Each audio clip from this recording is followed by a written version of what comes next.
Welcome to Team Tigio Court TV, where we upload videos every single day. So make sure you subscribe to our channel, like our videos, and share our videos.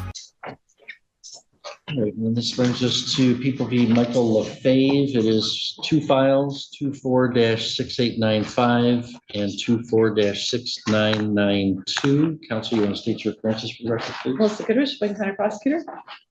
Good afternoon, man. Please, court, Kareem Johnson, on behalf of Mr. Flay, who stands to my immediate right. Okay, and good afternoon. We're here for sentencing in 6895 for possession of methamphetamine, a 10-year maximum, 10 to 23 months guidelines range. 6992, a possession controlled substance, 2-year maximum, 7 to 23 months guideline range. Have you had a chance to review the pre-sentence report and recommendations with your client? Yes, Your Honor, I have. Any additions or corrections to the factual information in that report? No, Your Honor. Any challenges to the advisory guidelines scores? No, Your Honor. Mr. Rich, any additions, corrections, or guidelines challenges? No, Your Honor. Okay, I did receive and review a letter in support of Mr. LaFave submitted by Ms. Portman. So wanted counsel to be aware I did have opportunity to review that. Anything you want to say in your client's behalf? Yes, Your Honor. Thank you. First, I'd like to thank the court for reading him over. I wanted the court to take a good look at Mr. LaFave. I think the court has practiced defense, and one of the more encouraging things about this job is when you meet a client that is suffering from addiction, and as you go through the process, you see the objective evidence that they have gotten all drugs and addiction out of the system. His face is cleared up. He's gained weight. He looks much better than he did when I first met him, and there was emotional suppressed in this case. I think the court saw him on video and saw his body, his mannerisms. I think he looks totally different. For the past, I think 5 years, these last 10 months, the first time that my client has been free of all controlled substances, which would include methadone. The court has to sentence, my client on 2 matters. I think, and I understand what the jails and what jails try and do, but I think the contraband case just illuminates how much pressure an individual is under when they are receiving a controlled substance in the county jail. And he did give a statement to law enforcement about how he was pressured to share that. He should have never done it. He shouldn't have done it. And now that he is no longer receiving any type of medication, the court does not have to worry about him repeating that type of behavior. In the possession case, the court saw the video. The court is well aware of the facts. When Mr. LaFave left his house that day, he left his house with the intent of being what I believe a good, productive father. He was taking his daughter to a local lake. His daughter got cold. He didn't have everything he probably should have had in terms of a kitty bag with change of clothes, towels, and things of that nature, and got his daughter back in the car and was rushing to try and get home because she was cold and crying. And the court saw and heard testimony as to what led to the traffic stop and how that led to an arrest. And the client has talked about that, and we talked about if he's not involved in drugs, then that does not happen. It does not happen. And his daughter having to see him, deal with the police and be arrested, and having to wait for the mother of his child to come get him. None of those things happen. That was a low point for him. That was an embarrassment for him, and he is ready to do better. He has been accepted into Mission Bible Training Center, a rehabilitation program, which is a 8 to 10 month inpatient program. We believe that he is on the cusp of finally being rid of the addiction demon. And he has joined in court today by several members of his family. His mother here, his stepdaughter's here, the stepfather's here, neighbors here, mother of his child is here, and his grandma are all here. They have been paying his rent, although he has been incarcerated for which is almost a full calendar year now. If the court agrees with the defense sentence recommendation, they are willing to commit themselves to this court and make sure that he makes it to any probation check-ins and gets to the inpatient rehabilitation center, Mission Vitamin Training Center. The mother of his child is here in full support of him to continue co-parenting and helping to ensure that he stays on the right path.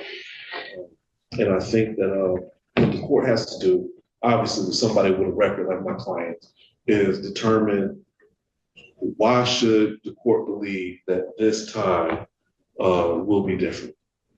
And I think the answer to that question for Mr. LaFleur is the amount of time that he has been sober this time. And the fact that we're not asking the court to just release him back to society, we're asking the court to order that he complete this 8 to 10 month rehabilitation program for drugs and alcohol. And he has a vast support system that has invested themselves both with time and financially, keeping his rent paid to make sure that he stays on the correct path now.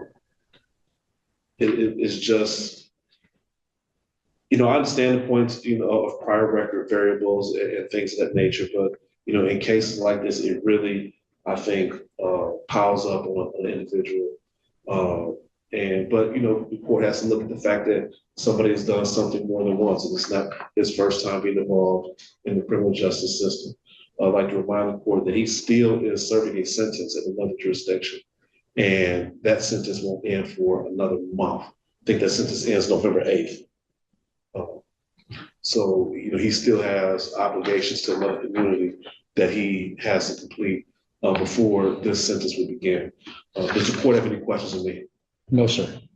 Thank you. All right, thank you, Mr. Johnson. Mr. LaFave, you don't have to make a statement today, but you're certainly allowed to. Is there anything you want to tell me or no? Yes. I take full responsibility on my actions, and I know I'm here for my poor choices. I was clouded under the addiction I had. I'm so very grateful now to be clean. And I let a lot of people down in the last couple of years, my family, my children, and that shame and guilt just eats at me. But I got renewed strength, new health, just new mindset. All I want to do is just be a productive member of society and my family. And just asking for help. I know I don't probably deserve it, but it's all I can ask for. Just want to be able to just be better for everyone, including myself. That's it. Well, thank you, Mr. LaFave. Ms. Goodrich, any recommendations from you? Yes, Your Honor, thank you. The defendant is 38 years old. It looks like his first encounter with the criminal justice system was at the young age of 11. He has 1 prior felony and 11 prior misdemeanors. It looks like there's still 1 misdemeanor case pending in North Dakota. He served 5 probationary terms. 2 have been unsuccessful as an adult, 5 jail sentences. He's listed as being employed with a 9th grade education. His guidelines are 10 to 23 and 7 to 23 months. I think the concern here is outlined in the PSI was the criminal activity accumulating a lot of cases in a short amount of time. I agree with the PSI recommendation of the 2 one-year jail sentences. Thank you. Well, thank you, Mr. LaFave. If you please stand for the court sentence.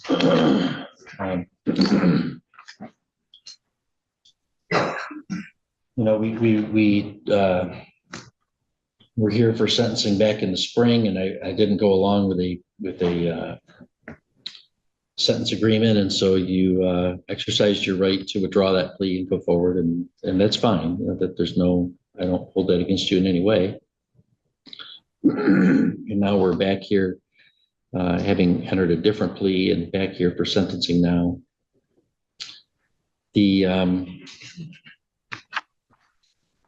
There are some things that troubled me that the original sentencing that still trouble me. I mean, I don't agree with your attorney that you're just out there that day trying to be a good dad. Because, I mean, the last time you had already entered a plea, now you didn't to this charge, but you had previously entered a plea to driving while high with your daughter in the car. So, you know what good dads don't do? drive high with their daughter in the car, not in a properly secured car seat. I'm not saying you're a bad dad all the time. You were a bad dad that day. You're driving high and your daughter's in the car, not even in the car seat, not secured in the car seat. Police pull you, well, somebody complains to the police about your driving, so they wave you over, find this situation and find you got meth in the car. And now, after we had the benefit of the full evidentiary hearing, I saw a video of that car and oh my goodness, there's like, some of that stuff could have been within reach of your daughter.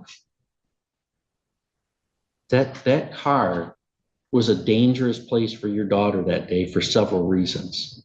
There's all sorts of trash all over that car, including drugs and drug paraphernalia. And she's not even secured. She could reach around and find any of it. Plus, her dad is driving it and he's high.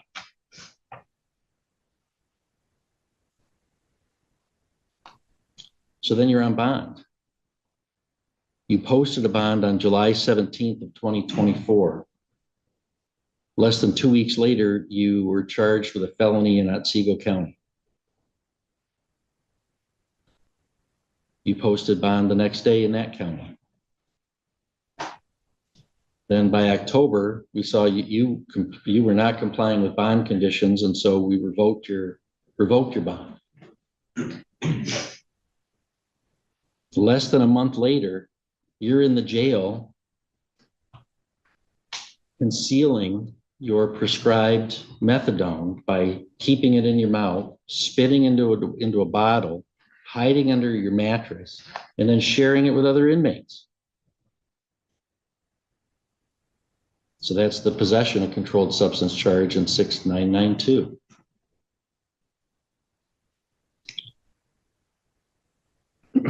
So the 6992, I interpret the statute for you having committed a felony while you're in a penal institution in 6895 for a sentence you later became liable to serve to be mandatory consecutive. Even if I'm wrong about interpreting the statute that way, I certainly have discretion to run a sentence consecutive when you commit a felony while a felony is pending. And here I think there would be reasonable grounds to exercise my discretion for consecutive sentencing because you committed not one, but 2 felonies while you're on bond for 6895. One of them even while you're in a jail.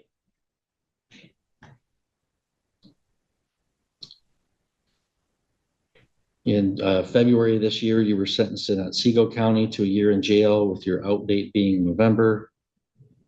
You do have a prior record that's not great, 4 juvenile felonies, 1 adult felony, plus the Otsego felony that you committed while this case was pending.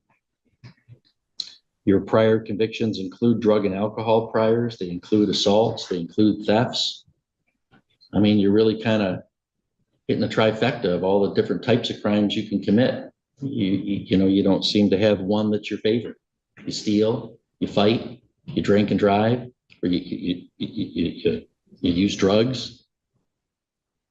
I don't know what crimes you don't like to commit. And you started when you were real young. You've got a history of violating probation in the past. I get a letter from the mother of your young child saying, she needs her daddy home. Well, that's true. And you know else who needs your daddy? You got a daughter in North Dakota. You don't see her.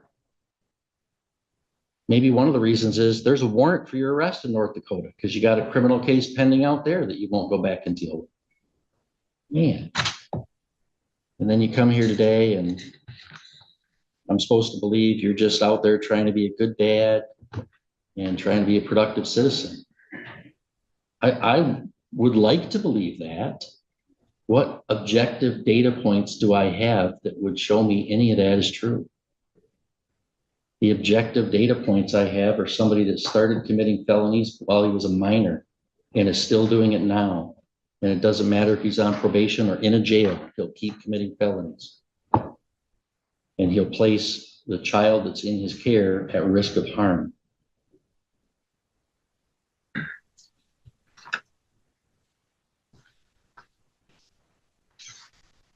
In file 6895, there's a crime victims assessment of $130, court costs of $350, a $225 OUIL reimbursement, $68 in state cost.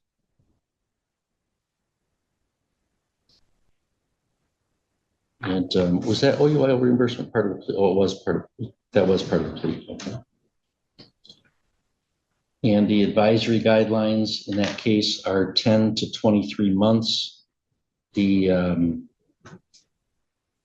middle of that is 16 and a half. You know, I think somewhere near the middle is appropriate given the history I just outlined. So I'm going to, in 6895, commit you to the Michigan Department of Corrections for not less than 16 months, nor more than 10 years, and give you credit for 134 days previously served. That is within the advisory guidelines range, and as I've outlined, I believe to be a proportionate sentence. In file 6992, there's $130 crime victims assessment, $68 in state cost. I'm not going to assess court costs in that file. I am going to sentence you in that case to the low end of those guidelines and commit you to the Michigan Department of Corrections for not less than 7 months, nor more than 2 years. I'm going to run that consecutive, as I've already outlined, to 6895, so you get credit for 0 days previously served in that file. Mr. Lefebvre, if you want to appeal your convictions or my sentences or both, you can do so by filing an application for leave to appeal to the Michigan Court of Appeals. If you want a lawyer appointed for you, I would do so. You'd have to make that request within 6 months. We're going to hand you your appeal rights in both files, ask you to initial one copy for us. The other one is for you to fill out if you want to take an appeal. Good luck to you. Yes, Your Honor, thank you.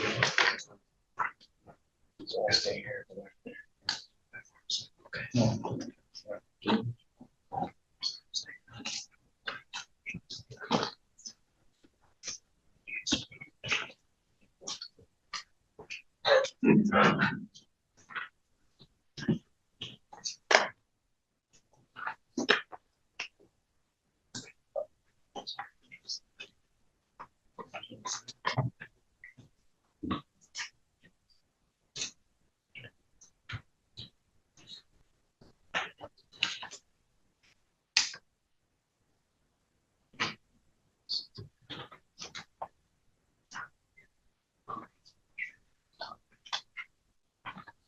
Thank you, Mr. Johnson.